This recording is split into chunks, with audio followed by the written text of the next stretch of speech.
अव्वल तो मैं भारत में किसी को जानता नहीं, ठीक। और मैं आपको एक बात बता दूं भाई जी भाई।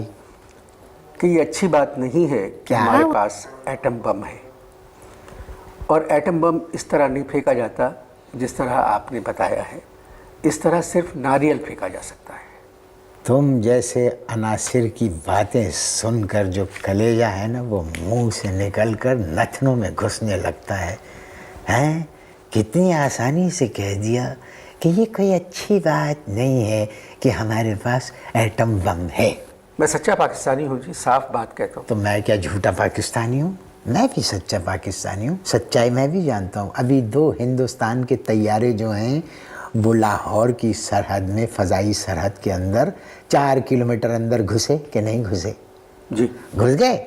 घुसने के बाद उन्हें अंदाज़ा हुआ कि ओ हो हे भगवान, ये तो इनके पास भी एटम बम है। उसने कहा रमेश यहाँ से मुड़ चलो, और जनाब चले गए। भाई साहब, अगर आप एटम बम का जिक्र ना करें तो बेहतर होगा। अरे आप बात कर रहे हैं, मैं तो आपको ये कह रहा हूँ कि अमेरिका जो है हमसे एटम बम मांग रहा है। किससे सुना आप? अब ये सब बेफर्की ना उड़ाओ, ये खुफिया बातें हैं, इनको खुफिया रहने दो। You are too little to know, ये बड़े पैमाने का काम है। और अल्लाह का शुक्र है, मैं तो दाद देता हूँ अपने जिन्होंने बम बनाया डॉक्टर कदीर को, कि इन्होंने बम कहीं पर छुपा दिया है, बम कहीं छुपा के रख दिया है, वरना अब तक हम दे चुके होते सनम।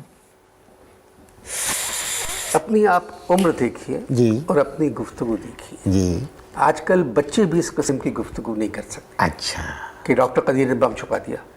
मैं साबित कर सकता हूँ, मैं साबित कर सकता हूँ। क्या साबित कर सकते हैं कि डॉक्टर कदीर ने बम छुपा आप? क्या साबित कर सकते मैं हैं? साबित कर रहा हूँ, चीखिए मत, बात साबित कर रहा हूँ। अब आप मुझे बताइए कि यहाँ हसन स्क्वायर के ऊपर ये आइडिया 2000 कौन सा हुआ था?